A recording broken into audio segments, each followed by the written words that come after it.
Hi అండి, నేను ఇప్పుడు ఈ పచ్చడి చేస్తానండి. పచ్చిమిరపకాయల పచ్చడి. కొన్ని పచ్చిమిరపకాయలు, ఒక ఉల్లిపాయ, కొంచెం చింతపండు అండి.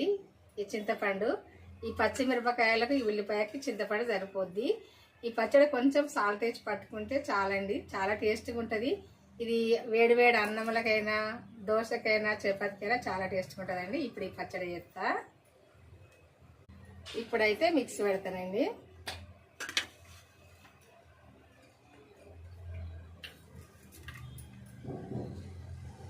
ఇందులో కొంచెం సాల్ట్ వేసుకుంటే సరిపోద్ది, సరిపోయేంత సాల్ట్.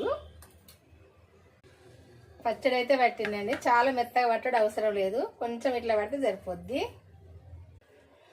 పచ్చడి చేయడం అయితే అయిపోయిందండి. ఇది వేడి వేడి అన్నంలో కొంచెం నెయ్యి వేసుకొని తింటే చాలా టేస్ట్గా ఉంటుందండి. కొంచెం టేస్ట్ చేద్దామండి. చాలా టేస్ట్గా ఉందండి. ఊకే రొటీన్గా చేసుకునే పచ్చళ్ళు కాకుండా ఈ పచ్చడి కూడా చేసుకొని చూడండి.